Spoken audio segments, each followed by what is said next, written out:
आनन्दकन्दं प्रभुदेवचन्द्रं व्रजेशरूपेण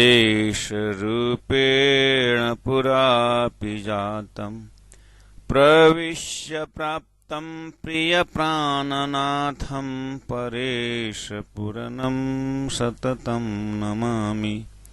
परेशपुरनं सततं नमामि। सच्चिदानंद पार ब्रह्म की जय। परमादरणीय भक्तजन महानुभाव, हम श्रवण कर रहे हैं इस समय तारतम्य गीता प्रवचन, अर्थात गीता जो हमारे बीच धर्मशास्त्रों का सार रखा हुआ है, उसके ऊपर चिंतन चल रहा है। तो दूसरा अध्याय हमने पूरा किया और इसमें सांख्य योग। अब हम प्रवेश कर रहे हैं धीरे धीरे तृतीय अध्याय का कर्म योग में।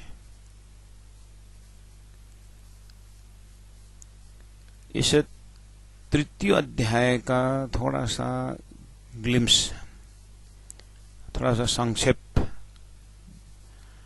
कि इसमें टोटल 43 श्लोक है, 43 श्लोकास इन सेकंड चैप्टर। 1 से 8 श्लोक नंबर 1 से 8 तक ज्ञान योग एवं निष्काम कर्म योग अनुसार अनासक्त भाव से नियत कर्म यानी विधि कर्म, जो कर्म करना है उसको करने की श्रेष्ठता इसमें लिखा हुआ है, बताया गया है 1 से 8 नंबर श्लोक तक में। मतलब ज्ञान योग भी है और निष्काम कर्म योग, यानी कर्म तो करना ही है लेकिन ज्ञान युक्त कर्म हो, इसके ऊपर प्रकाश डाला गया है। और 9 नंबर श्लोक से 16 नंबर श्लोक तक यज्ञादि कर्म करने की अनावश्यकता, नॉट नेसेसरी,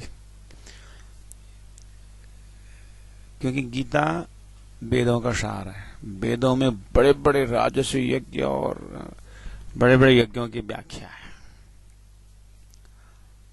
और वो सब चित्त शुद्धि का इस तरह से भावना आया है। लेकिन ये कर्मयोग का चैप्टर है, कर्मयोग का चैप्टर है। जिन्होंने कर्म को ही पूजा बना रखा है, उसके लिए सब यज्ञ आदि जरूरत नहीं है करके ये गीता एक हिसाब से पूरा कर्मयोग की शिक्षा है। और तारतम्य गीता में मुझे बहुत स्वाद आता है इस चीज में कि परब्रह्म परमात्मा ने ये संसार बनाने से पहले ही चित्त में धारण कर चुके हैं कि ब्रह्मात्माएं ऐसे खेल में जा रहे हैं जहां पर इन्हीं सारी कंफ्यूजन है। कोई कर्म योग की व्याख्या कर रहे हैं, कोई ज्ञान योग की व्याख्या कर रहे हैं, कोई भक्ति योग की व्याख्या कर रहे हैं, कोई शारीरिक चक्रों की बात कर रहे हैं। तो इनका स्वयं शास्त्रों ने ही प्रकाश डाला हुआ है कि कर्मयोग का दर्जा क्या है, भक्ति योग का दर्जा क्या है और एक साधक के लिए कौन सा मार्ग परमात्मा से मिला सकता है। तो उसने बोला कर्म से भी मिल सकते हो, भक्ति योग से भी मिल सकते हो। तो प्राण जी ने कहा एक लक्ष्य योग भी है, भक्ति योग, ज्ञान योग, कर्म योग, एक लक्ष्य योग भी है। जब तक लक्ष्य योग सिद्ध नहीं होगा तब तक फिर कुछ नहीं होगा। तो एक संसार में रहने तक का लक्ष्य है, जैसे कर्मयोग का लक्ष्य है फल त्याग, तो उसमें यज्ञ आदि का क्या जरूरत है, किसके लिए जरूरत है और किसके लिए जरूरत नहीं है, उसमें पात्रता की बहुत डीपली चर्चा है। श्लोक नंबर 9 से 16 तक। 17 से 24 तक में जब हम देखते हैं कि ज्ञानवान और भगवान के लिए भी लोक संग्रहार्थ कर्म करने की आवश्यकता, मतलब कर्मयोगी के लिए, कर्मयोग है चैप्टर, तो कर्मयोगी के लिए वो उसका कोई आसक्ति तो है ही नहीं किसी चीज में, निरासक्त है। तो निरासक्त होने के बाद जैसे मान के जीवन मुक्त ऐसी मतलब टाइटल बन जाता है इनके, परमहंस, जीवन मुक्त, ऐसे शब्द आ जाता है इनको। कुछ जब आसक्ति नहीं है तो मुझे कर्म करने की क्या जरूरत है। इस तरह से हो सकता है मिसअंडरस्टैंडिंग भी हो जाए, इसलिए ये भी गाइड कर दिया है। देखिए, अगर आपके लिए जरूरत नहीं है बहुत अच्छी बात है, लेकिन कर्म तो करना ही है, तो क्यों करें? लोक संग्रहार्थ, फॉर द सोशल अपलिफ्टमेंट। तो भगवान श्री कृष्ण स्वयं बोलते हैं कि देखो अर्जुन, मैं क्या कर्म नहीं कर रहा हूं। राजा जनक को उदाहरण देते हैं, जनक राजा क्या विदेही नहीं थे। इस तरह से एक मिसगाइडेड ना हो, उसका डिटेल व्याख्या वहीं जाके करेंगे। उसके लिए है कि कम से कम तो 1 से 8 की व्याख्या हो गई, 9 से 16 की व्याख्या, मतलब संकेत मिल गया। 17 से 24 तक में ज्ञानवान भगवान के, और 25 से 35 तक अज्ञानी व ज्ञानवान के लक्षण तथा रोग राग द्वेष रहित होकर कर्म करने के लिए प्रेरणा मिली है। और 36 से 43 तक काम के निरोध का विषय है, यानी कामनाओं का निरोध के बार बार इसके ऊपर। अभी तो बस तीसरा ही अध्याय चल रहा है कर्मयोग। 18 अध्याय तक में गीता क्या प्रकाश डालती हो, कितना इंटरेस्टिंग विषय होंगे। हम धीरे धीरे इसके ऊपर मनन करते जाएंगे। अब आइए, आज हम तीसरा अध्याय जो है, तृतीय अध्याय, इसको पाठ तो जरूर करेंगे 1-2 श्लोक का। इसमें अर्जुन एक प्रश्न रखते हैं। दूसरा अध्याय तो पूरा हुआ, अर्जुन के दिमाग में क्या आया। जैसे हमें भी दूसरा अध्याय पूरा हो गया, और पहला अर्जुन का क्या रिएक्शन हुआ उसको देखेंगे। हुआ क्या ना कि भगवान ने दूसरा अध्याय में ज्ञान और कर्म की दोनों बातें, दोनों महत्व बताए। और ज्ञान का लगभग ज्ञानी होना अच्छा है ऐसी बात आई, ज्ञानवान होना जरूरी है, श्रेष्ठ है। अर्जुन ने कहा, अगर ज्ञान का इतना उच्च दर्जा आपके हृदय में है तो फिर मुझे कर्म में प्रेरित क्यों कर रहे हो, मुझे कर्म करने के लिए उत्साहित क्यों कर रहे हो।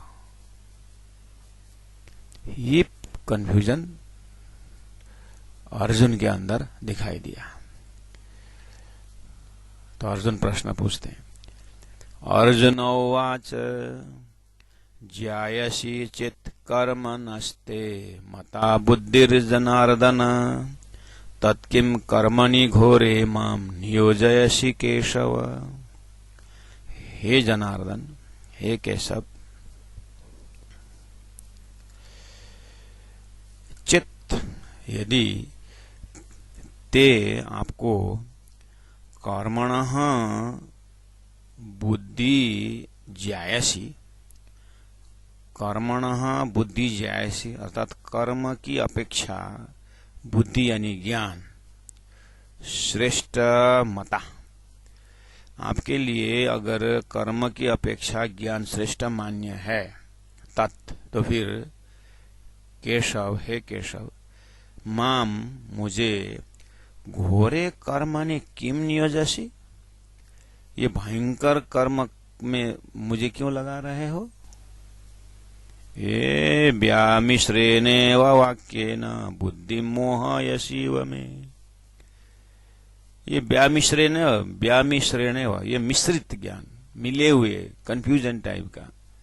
कभी ज्ञान बड़ा बोलते, कभी कर्म बड़ा बोलते हो। ये मुझे ये व्यामिश्रेण वाक्य ना, मैं बुद्धि, मेरी बुद्धि को मोहयसी, मानो कि मोहित कर दिया। मतलब मैं कुछ निर्णय निकाल ही नहीं पाया, मैं ज्ञानी बनूं कि कर्मी बनूं।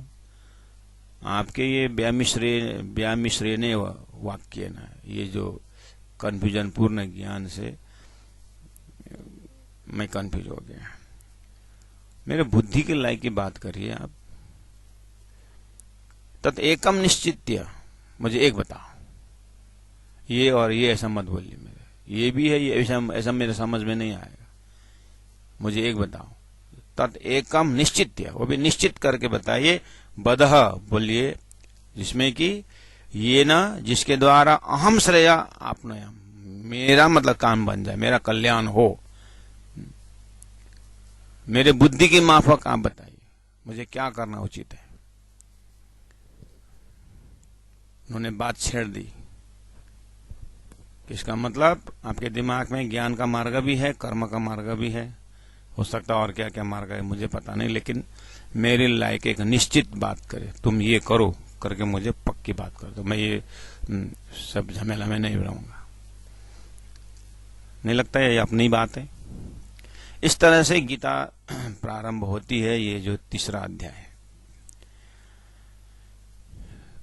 अब ये तीसरा अध्याय 43 श्लोक आ ही रहा है, तो इसके आज शुरुआत है, और एक भूमिका के तौर पर थोड़ा हम संतों, महंतों, गीता प्रेमी महान आत्माओं का चिंतन का सार अपने सरलतम भाषा में, अपने समझ के अनुसार थोड़ा बहुत हम चिंतन करें। प्रसंग तो आ गया ना, तीसरा अध्याय है, ठीक, कर्मयोग है, ठीक, और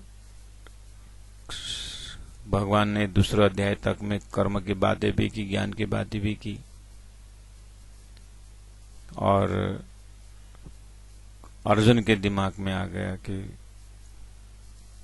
दोनों में भी आपने ज्ञान मार्ग को श्रेष्ठ बताया, तो मुझे कर्म में क्यों धक्का दे रहे हो। ये है शुरुआती दौर। तो उसके अब सारा डिटेल में जाने से पहले दूसरा एक डिटेल में जाए। पहला हम अपने चिंतन को थोड़ा सा साफ सुथरा बनाए। यहाँ कर्मयोग भी आ रहा है, ज्ञान योग भी आ रहा है,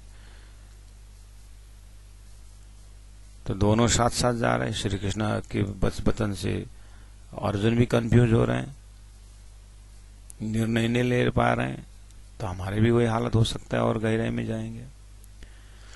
तो उसका थोड़ा सा हल्का रूप से अपने हृदय में शांत दिमाग से बैठेंगे।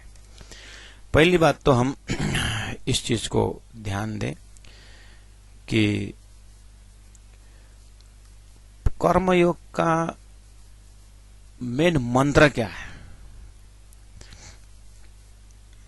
अपने जीवन में इस ढांचा में डाल के देखें, कर्मयोग का मंत्र क्या है और कर्मयोगी का मुख्य क्या है। तो कर्मयोग में मुख्य मंत्र है फल त्याग। ये चीज कर्मयोग संबंधी विवेचन जब हम करते हैं, तो कर्मयोग संबंधी विवेचन में फल त्याग इसका प्राण है। अब जब हम फल त्याग के विषय में, जब कर्म, एकदम प्रैक्टिकल बात है, जब सामने में कर्म आया और मुझे कर्म करने से पहला मुझे फल त्याग का क्वालिटी आते ही एकदम जन साधारण के हमारे जैसे दिमाग में पहला नंबर आता है, अगर फल त्याग ही कर्म का मंत्र है तो कर्म होगा। अब मेरा गुण अंग इंद्रिय, गुण कर्म इंद्रिय वगैरह कर्म करेंगे जो रिजल्ट ही नहीं है। तो कर्मयोग में फल त्याग, अब प्रश्न आता है, ठीक है फल त्याग बोलते जाएंगे, फल त्याग बोलते जाएंगे, ठीक है बोल देंगे, लेकिन क्या फल त्याग ही रहेगा? फल मिलेगा नहीं। फल त्याग का भी तो फल लग सकता होगा, फल त्याग का भी तो फल होगा। हाँ, हमारा दिमाग बहुत एडवांस है। फल त्याग की बात करके फिर फल की आकांक्षा रख रहा है। कर्म का फल हम नहीं लेंगे, हमें नहीं चाहिए। 5-7 वर्ष हमने ऐसे ही बोला, तो फल त्याग का भी तो फल लगा होगा, वो है कि नहीं इसके पीछे? ये शंका आना धरती में स्वभाव है, स्वाभाविक है। भगवान उसी का निरूपण करते हैं। तो चलो, तो तीसरा अध्याय का सार जब आप हृदय में उसको कंक्रीट करेंगे ना,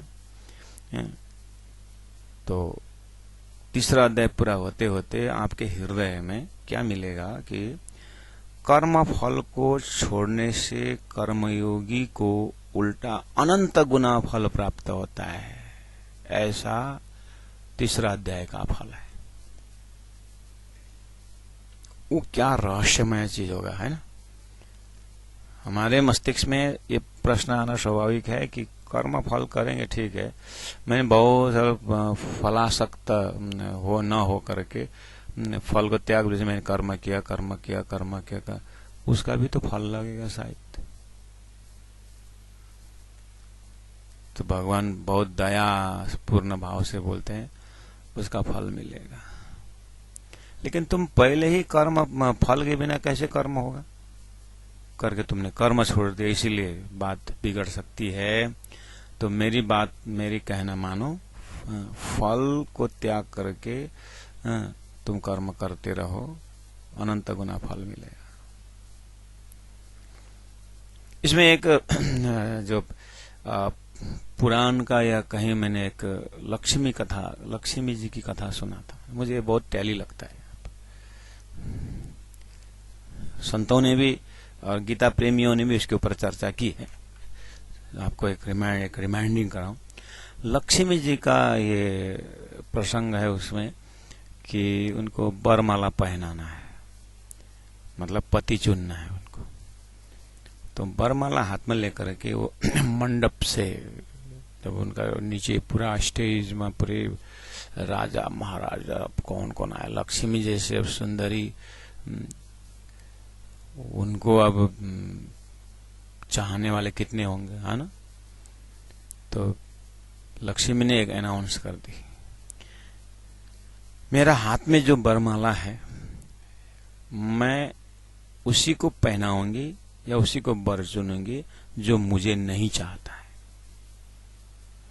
मेरे को पाने के जिनके हृदय में लालसा न हो, मेरे पाने की किसी की इच्छा ही नहीं है, उसको पहनाऊंगी। बस वहां जितने भी इकट्ठा हुए थे, हैं, सब तो उनके चाहना करके तो आए थे।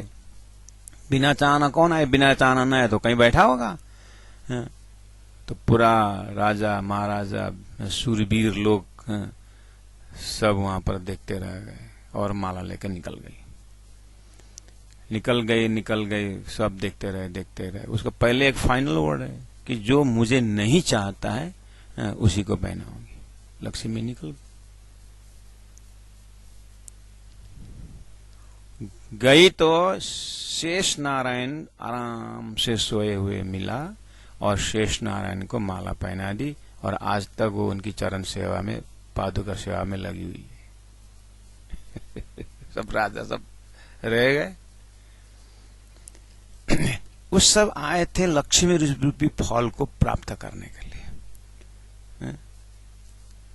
हम जो कर्म करते हैं फलाक्ष, फल को देख करके, और फल जो है, कर्म का फल जो है वो क्या वेट कर रहा है?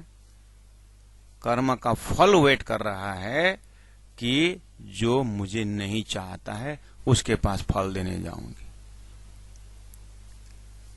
समझ में आई बात? तो हम जो भी कर्म कर रहे हैं, तो फल की इच्छा से कर्म करने से फल इस तरह से गायब हो जाता है। लक्ष्मी को इच्छा करके आए थे सारी की इच्छा ध्वस्त हो गए, और जो लक्ष्मी की इच्छा ही नहीं करे, लक्ष्मी के पास आए भी नहीं, वो निरासक्त भाव से बैठा हुआ है, उसके पास जाकर लक्ष्मी माला पहनाने पहुंच गई, तो लक्ष्मी कहां जाएगी? तो संसार में यही चीज है, सब माया के पीछे, माया मतलब लक्ष्मी, माया को प्राप्त करने, माया को दौड़ धूप करते हैं, और मेहनत भी ज्यादा और फल भी नहीं मिलेगा। तो इसका मतलब जीवन में ये एक दृष्टांत बहुत अच्छा लगता है मेरे को कि हाँ,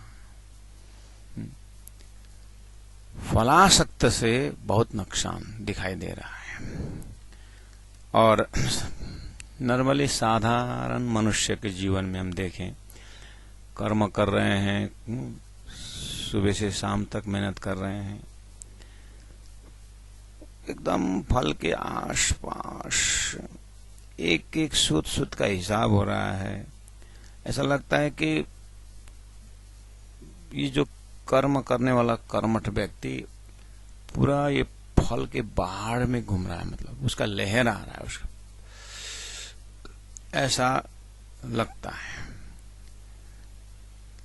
अब इस तरह से हमने पता चला कि जो कर्म फल में आसक्त होकर हम कर्म करते हैं कि बड़ा फल, अनंत फल जो मिलने वाला था, उसको शायद हम गुमा रहे हैं, ऐसा महसूस होता है। इसीलिए हम गीता प्रेमी, हमारे युवा वर्ग इन धर्मशास्त्रों का आधार के बिना जीवन जी रहे हैं, बहुत परेशान में है। देखो, सूर्य के आगे रखने से छाया पीछे तरफ जाता है। धर्मशास्त्र, गुरु का ज्ञान, ये क्या है, जीवन में सूर्य का काम करता है। इसके तरफ लगने से संसार कष्ट जो है दूर हो जाता है। ये तो टेक्निक है।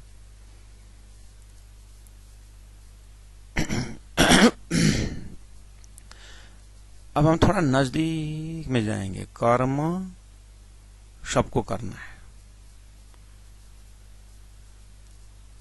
मायाजन्य कर्म सबको करना है। सुबह से शाम तक देखिए कर्म करना ही है। यहां बात हो रही है साधारण कर्मी और कर्मयोगी, कर्मी और कर्मयोगी।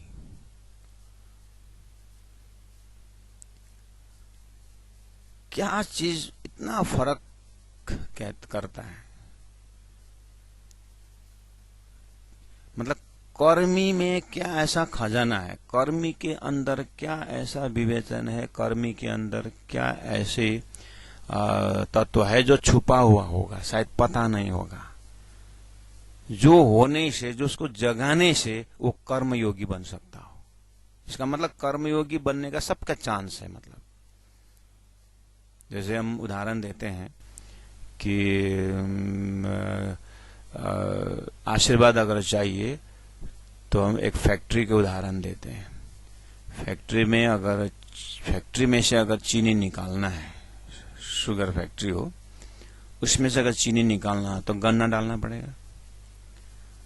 गन्ना डालेंगे तो जितना मात्रा में गन्ना डालेंगे उतनी मात्रा में उसका रिजल्ट आएगा, चीनी आएगी। गन्ना तो डाला नहीं तो फैक्ट्री को बोले कि चीनी दे, चीनी तो दे नहीं सकता, है ना। ऐसे ही जैसे आयरन ओर डाले तो स्टील देगा। अगर स्टील ब्लेसिंग हो, आशीर्वाद हो, अगर चीनी आशीर्वाद हो, फिनिश प्रोडक्ट हो, तो रॉ मटेरियल की आवश्यकता है। चीनी निकालने के लिए रॉ मटेरियल है शुगर केन, गन्ना डालोगे तो चीनी निकलेगा। तो सभी कर्मियों के पास रॉ मटेरियल क्या होगा जो कर्म में डालने से, टच करने से वो कर्मयोगी बन सकता है? वो क्या हो सकता है? आयरन और रॉ मटेरियल है, तो हमारे अंदर रॉ मटेरियल क्या हो सकता है जिसको फैक्ट्री में डालने से जो स्टील फिनिश प्रोडक्ट आशीर्वाद बन के आता हो। तो फैक्ट्री क्या है?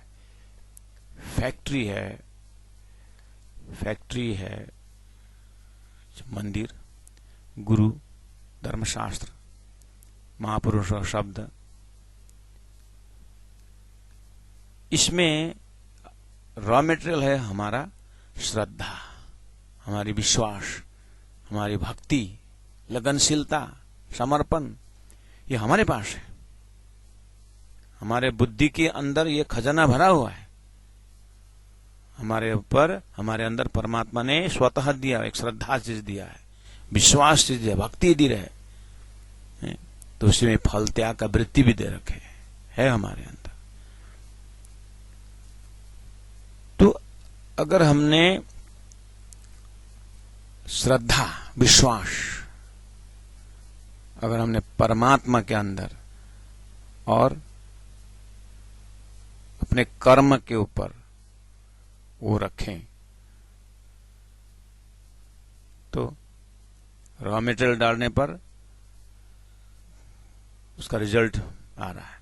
तो परमात्मा से हम आशीर्वाद चाहते हैं, तो परमात्मा में क्या दें? परमात्मा में श्रद्धा दें, परमात्मा में भक्ति रखें, परमात्मा में भावना रखे, तो उसका टच, भगवान को टच होते ही, परमात्मा को टच होते ही वो जब वापस में आएगा, वो आएगा आशीर्वाद बन करके। तो रॉ मटेरियल तो हमारे के पास है ना, गन्ना हमारे पास था, फैक्ट्री को दे दिया, उसने चीनी बना के दिया। श्रद्धा विश्वास हमारे अंदर था, परमात्मा पहले दे रखा था, उसको हमने गलत जगह स्वार्थ में लगाया, तो हमारा रिजल्ट बहुत खतरनाक है। स्वयं भी डूबे, सामने को भी डुबाया, और इतना खजाना परमात्मा ने दिया, उसका कोई फल नहीं लगा। मतलब श्रद्धा का फल महाश्रद्धा के रूप में आना था, भक्ति का परम भक्ति में आना था, दिया था परमात्मा अंकुर के रूप में। उस चीज को हमें वेद शास्त्र, उपनिषद द्वारा, संत वाणी द्वारा अपने अंदर की खजाना को प्रकाशित करना है, उसको दर्शन करना है अपने, मैं कितने खजाना मेरे पास है। गुरु जी मंगलदास ने इसी जगह अपनी कीमत को पहचाना, तुम्हारे पास कितना कीमत है, तुम श्रद्धा की मूर्ति हो, विश्वास की भावना की मूर्ति हो तुम। ये चीज हमारे रूहानी क्वालिटी है, ये हमारा चेतन का जमीनी हकीकत है, लेकिन हमारा स्वार्थ बुद्धि से, आलस्यता से, अहंकार से वो ढका हुआ है, उसको हटाना है।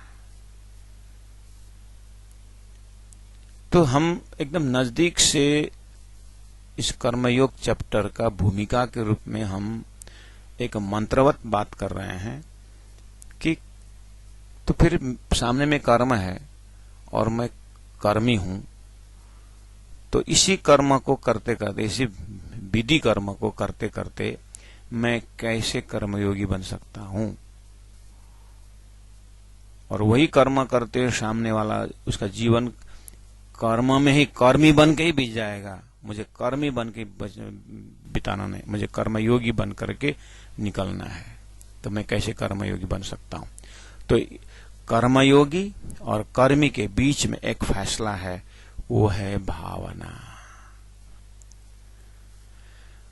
कर्म में हम क्या भावना डाल रहे हैं, इसलिए action by itself is not the cause of bondage, but the motive behind the action is the cause of bondage. कर्म अपने आप में बंधन का कारण नहीं, लेकिन कर्म के पीछे भावना क्या है, उसके आधार पर कर्म मोक्ष का कारण भी बन सकता है और बंधन का कारण भी बन सकता है। तो फर्क सिर्फ इतना है कि भावना के कारण होता है। कर्मी यानी वो कर्म बंधन का कारण, वो कर्म मोक्ष का कारण सिर्फ भावना के आधार पर होता है। बहुत बड़ी बात है, समझने की बात है, क्योंकि हम कर्म तो कर ही रहे हैं, हम उसको क्यों नहीं थोड़ा सोच के उसी को हम मोक्ष का साधन क्यों नहीं बनाए? पानी तो पीना ही है, पानी तो पीना ही है। हृदय से उस पानी को भावना टच करा दे कि ये परमात्मा ने मेरे शरीर को, मेरे प्यास को मिटाने के लिए पानी का सृजना किया। धन्य है परमात्मा, पानी पी लो, चरणामृत बन जाएगा। कर्म तो करना ही है। एक कर्मी भी पानी पीता है, वो पीता है, प्यास मिटाता है, लेकिन एक भक्त परमात्मा की भावना से परमात्मा को याद करते पानी भी पीता है, तो प्यास तो प्यास तो मिटेगा ही, लेकिन उसका चित्त शुद्धि भी होगा, उसकी अंतःकरण शुद्धि भी होगी, मन का मैला भी चला जाएगा। ये वाला है, ये है क्या? अनंत फल की भावना। अभी हमने कहा कर्म फल न होने से, कर्म फल का आसक्ति न होने से अनंत फल मिलता है। वो क्या है? ये अनंत फल लगने का समय हो गया है कि उसका चित्त शुद्धि हो जाता है। खाली शारीरिक शुद्धि नहीं, भोजन करना ही हर व्यक्ति, कर्मयोगी भी करेगा, परमहंस भी करेगा, और कर्मी कर्मठ व्यक्ति भी करेगा, भोजन तो करेगा ही। उस भोजन को परमात्मा ने मुझे इस शरीर को स्थापित करने के लिए व्यवस्था कर दी है, करके एक बार परमात्मा को याद करके भोजन करेगा, भोजन नहीं होगा, वो प्रसाद बन जाएगा। ये भावना है, वो हमारे अंदर है। वो जगाए करके प्रत्येक पल पल में हम कर्म के पीछे जब परमात्मा की भावना जोड़ देते हैं, वो कर्म बंधन का कारण नहीं रहता है। उसी जगह में प्राणनाथ जी ने तारतम्य गीता प्रवचन मुझे याद दिलाना ही होता है कि प्राणनाथ जी ने वही जगह जा करके कहा कि तुम सेवा से पाओगे पार, सेवा से। तो कर्म को सेवा कैसे बन रहा है? यही भावना की पार। तो कर्म को हम बिल्कुल उठाएं, और यहाँ चैप्टर है कर्मयोग का, 3रा अध्याय की भूमिका में हम चिंतन कर रहे हैं। हम विचार को स्कैटर नहीं कर रहे हैं, ज्यादा हम लेक्चर नहीं दे रहे हैं, हम खाली कम शब्दों में एक कैप्सूल बात कर रहे हैं कि कर्मयोग है, 3रा अध्याय है, और आगे और व्याख्या करनी है। थोड़ा सा पहला मंत्र हम हृदय में रखें कि कर्मयोगी और एक साधारण कर्मी, इन बीच की दूरी में क्या चीज की फैसला है, क्या चीज का फर्क है? तो भावना का फर्क है। अब आई बात, भावना को कैसे हम डेवलप कर सकते हैं?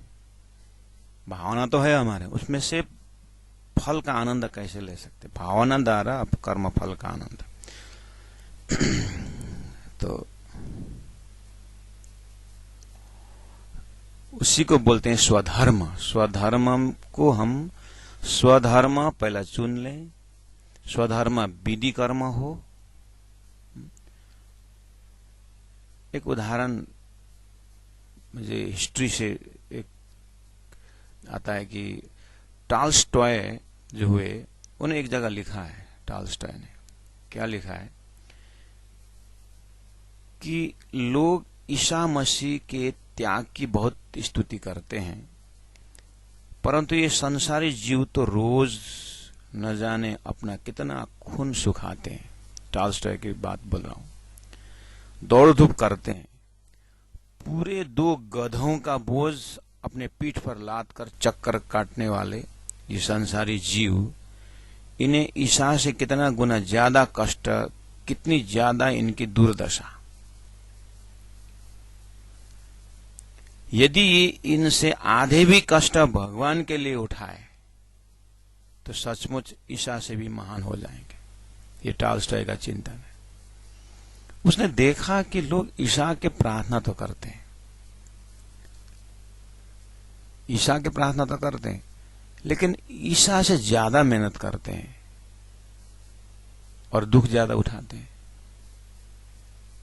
अगर ये आधा भी अगर समाज के लिए करते तो इनको कितना ईसा से भी महान हो जाते मेहनत के हिसाब से।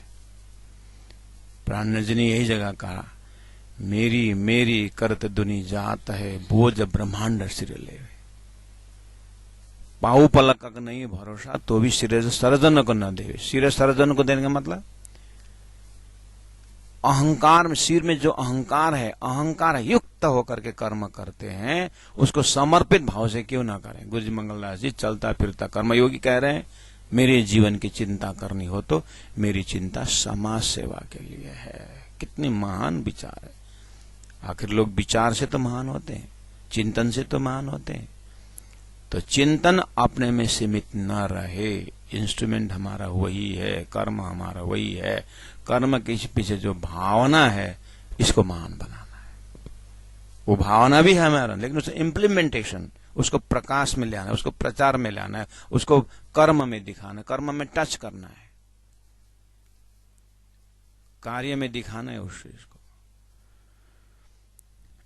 तो ऐसा विचार करने से मेरी मेरी करत दुनि जात है, बोझ ब्रह्मांड सिर लेवे, कि वास्तव में हम जितनी भी धरती है, 50 करोड़ जन लंबाई चौड़ाई धरती के ऊपर, ऐसा नहीं कि कोई हाथ बांध के बैठा हो। सब कुछ न कुछ कर्म कर ही रहे हैं, और उस कर्म के पीछे उनकी जो तैयारी है, 8-8 घंटा, 16-16 घंटा, 20 घंटा ओवरनाइट, होल नाइट कर्म कर रहे हैं। कितनी ये एक हिसाब से कितनी बड़ी तपस्या है ना ये। हिमालय में लोग तपस्या करने की बात करते हैं, एक कर्मी कितना तपस्या करे देखिए तो। 8-8 घंटा कर्म कर रहा है, लेकिन बस थोड़ी सी बात इसी में है कि कर्म करें, लेकिन फल की इच्छा न हो तो अनंत अनंत फल मिलता है। ये टेक्निक धर्मशास्त्र प्रकाश डाल रहा है।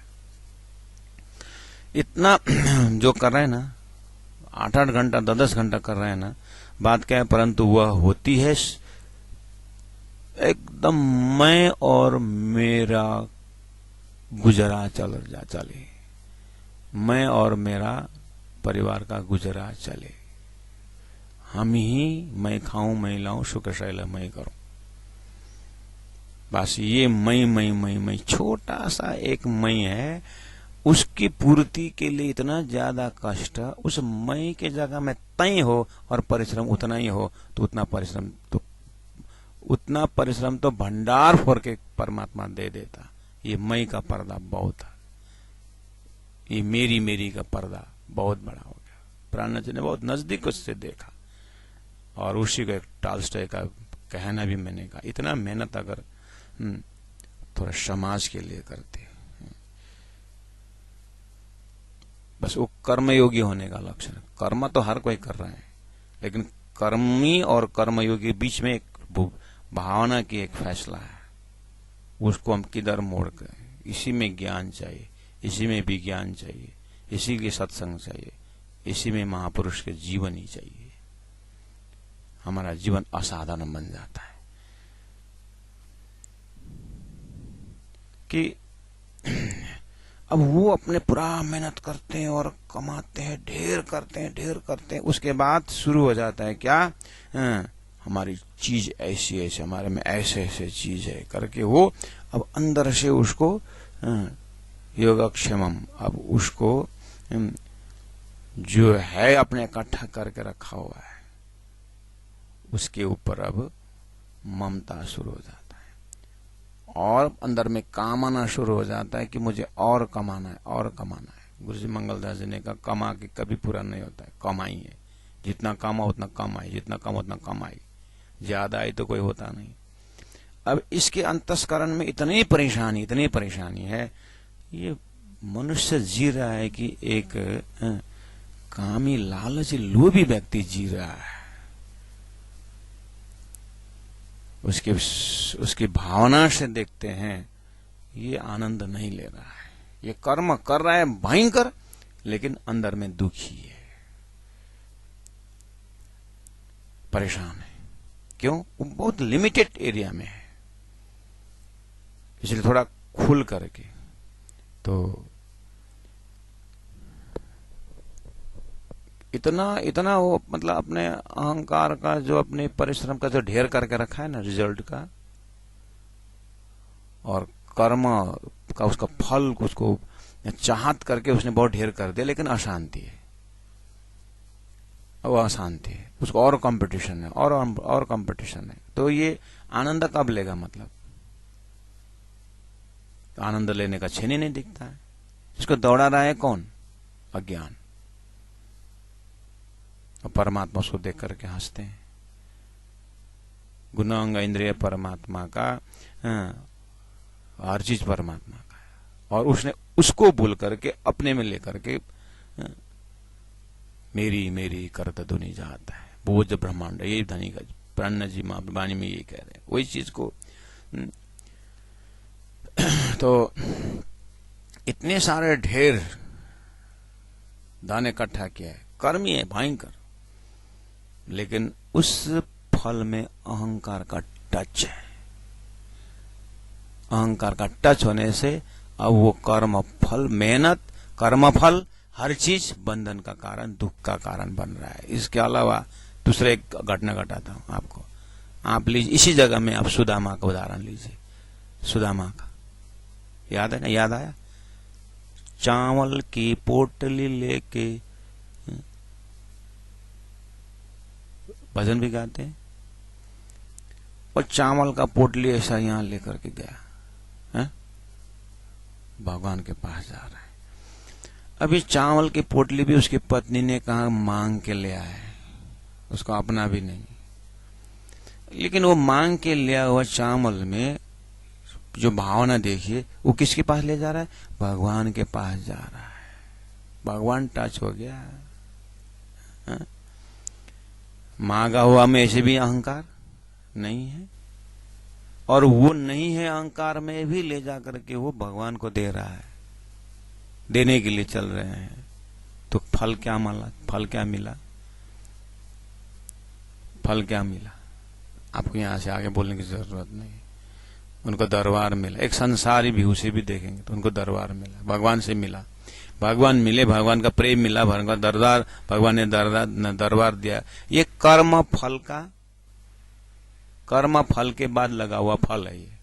इसलिए हमने शुरू में प्रश्न उठाए थे ना, हम एक कर्म करने जा रहे हैं, उसको फलाशक्ति के बिना मुझे वो कैसे कर्म, मेरे से कैसे कर्म बनेगा? तो संत महापुरुष कर्म योगी जो परमहंसों का जो इतना सारा, इतना संसार में इतने सारे संतों ने, कर्म योगियों ने जो कर्म किया वो कर पाया है?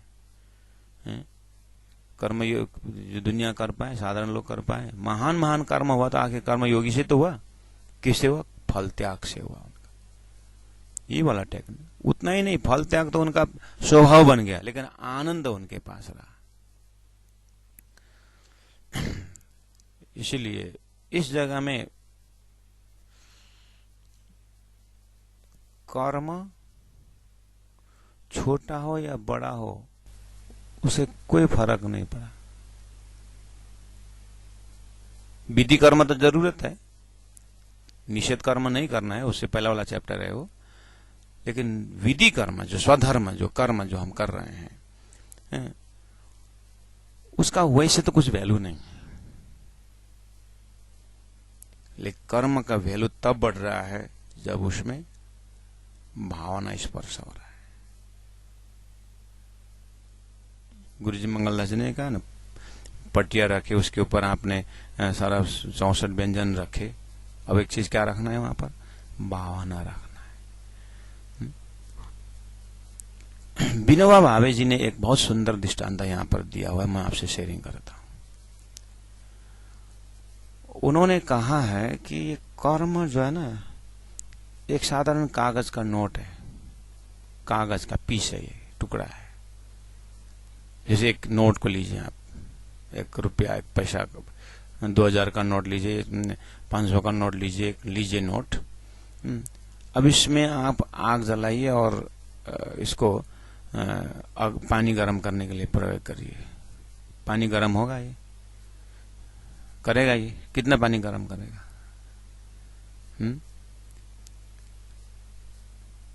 तो विनोबा भावे जी कहते हैं, वो जो साधारण कागज का नोट जो है, जो पेपर है, पीस है, कट पीस, पेपर पीस है, उसमें जब सरकार का मोहर लग गया, रिजर्व बैंक ऑफ इंडिया, जब सरकार का मोहर लग गया तो कागज का कीमत कितना, वो कहां से कहां पहुंच गया कागज का कीमत, और मोहर नहीं लगा हुआ कागज वहां पर सड़ा पड़ा हुआ है।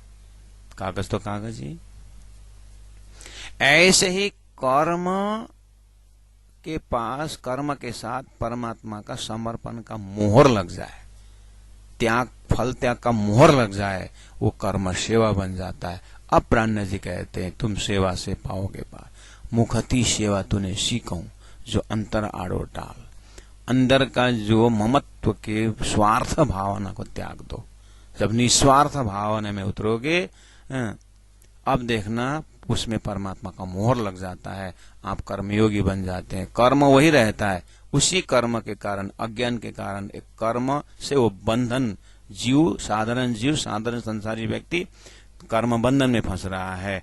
उसी में भावना का मोहर लगाने से कर्मयोगी बन करके वही कर्म मोक्ष का साधन बन रहा है, चित्त शुद्धि का साधन बन रहा है। ये टेक्निक कौन सिखाए? हम कर्म करने वालों को ये टेक्निक कौन देगा? परमात्मा ने सृष्टि बनाई, और सृष्टि में उन्होंने शास्त्र भेजा, हाउ टू हैंडल, अपने आप को कैसे लाइफस्टाइल बनाना है, शास्त्र भेजा। और गुरु साक्षात परम ब्रह्म तस्मै श्री गुरु नमः। परमात्मा ही गुरु बन के आए और हमें शास्त्र पढ़ने का टेक्निक दे रहे। इसलिए शास्त्र दृष्टम गुरुर्वाक्यम तृतीयम च आत्मनिश्चय, उसके बाद आत्मनिश्चय कर। गीता को उपदेश अर्जुन को दिया और अर्जुन को कहा यद अच्छते तद कुरु, अर्जुन अब तुम्हारी मर्जी जो करना है करो। पहला उनको ज्ञान दिया, फिर गंडी पकड़ा दिया। इसलिए भारत एक समय ये सोने का चिड़िया क्यों था? ये गुरुकुल था भारत, और सभी को राजनीति भी, राजा का पुत्र भी, राजकुमार को भी राजा पहले गुरु के पास भेजता था, और गुरु से शास्त्र अध्ययन करके कर्म को कैसे सेवा बनाए इस ध्येय से वो आता था।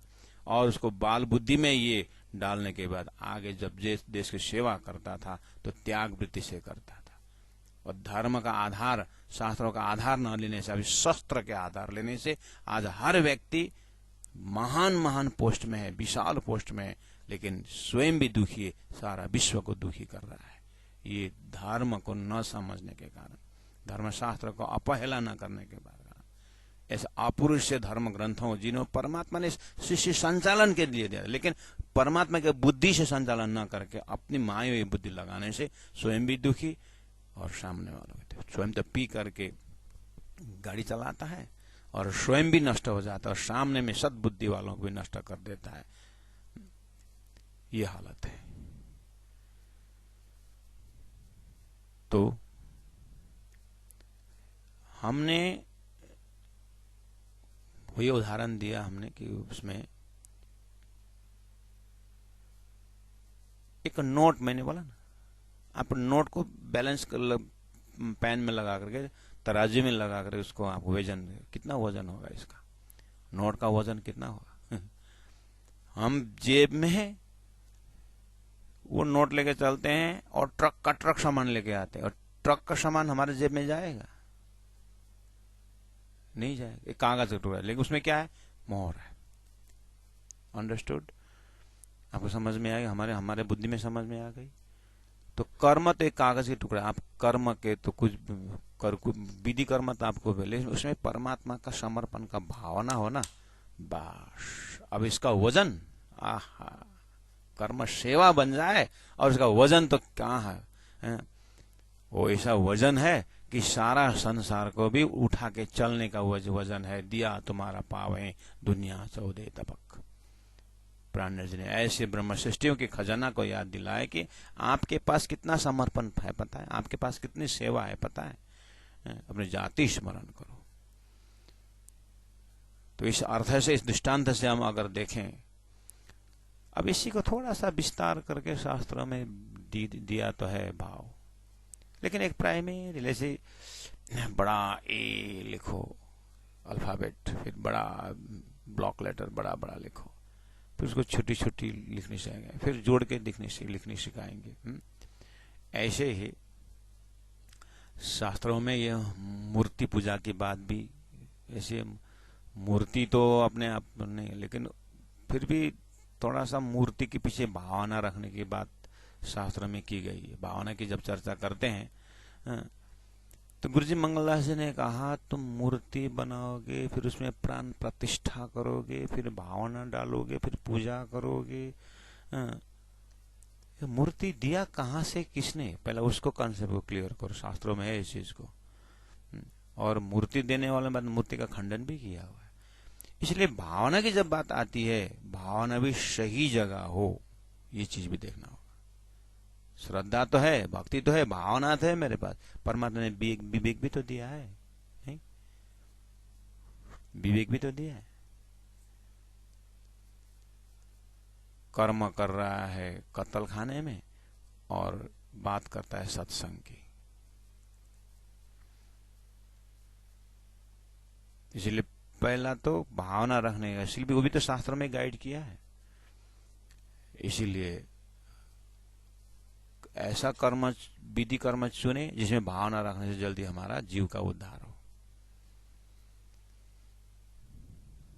भावना है करके विवेक छोड़ के नहीं होगा ना। मेरे पर बहुत श्रद्धा है, बहुत श्रद्धा है गौ के प्रति, गौ का 4 पैर होता है करके 4 पैर को देख करके टेबल के नीचे बैठ करके दूध दूने से तो नहीं आता ना। श्रद्धा विश्वास से दूध निकालने बैठ गया, 4 पैर है करके, है? तो 4 पैर है करके तो टेबल से दूध नहीं आता ना। विवेक लगा करके गौ के नीचे बैठना पड़ेगा ना। गौ के नीचे फिर भावना जोड़ेंगे तो इस तरह से थोड़ा सा चिंतन और आगे बढ़ाएंगे। प्यारे भक्तजन महानुभाव, आज हमारे रायगढ़ छत्तीसगढ़ में ये छेरछेरा महोत्सव शुरू हो गया है। तो हम श्री कृष्ण प्रेमी साधनालय से एक प्रचार बिंदु में, हमारा रूटीन, ईयरली रूटीन में एक प्रचार बिंदु में ये छेरछेरा महोत्सव भी हम मनाते हैं। मनाते इन द सेंस, हम श्री कृष्ण प्रेमी धर्म अपने तारतम्य सिद्धांत का पॉम्पलेट हम लेके चलते हैं और माइक में राज्य को सजा करके रथ निकालते हैं। और रथ यात्रा, जो आपने सुना है रथ यात्रा, और हमारे श्री 5 नौतनपुरी धाम में पहले गुरुजन रामत निकालते थे, ऐसे ही हम यहाँ पर साधनालय परिवार रामत निकालते हैं। गांव-गांव जाते हैं और पंपलेट देते हैं और भजन गाते हैं, डड़ियां खेलते हैं और उनके साथ साथ जाते हैं। तो वो एक ये उनके पर्व है, जैसे दिवाली बोलते हैं ना, ऐसे ही यहाँ का ये दिवाली की मन समझो। इसमें लोग दान पुण्य भी करते हैं, अपने पवित्र मानते हैं, और दान भी कोई बड़ी बात नहीं, लेकिन वो खुश होते हैं, मतलब कि भगवान का दर्शन करने का समय है ऐसा। तो राज्य को दर्शन करवाते हैं। राज्य के दर्शन गांव-गांव में जाकर के संबंध रखते हैं, और एक तो भक्तिमय वातावरण कि कम से कम उतना देर तक उनकी भावना जो कर्म कर रहे हैं, तो चौक चौक में जाकर के ऐसे ही थोड़ा बहुत प्रवचन भी करते हैं।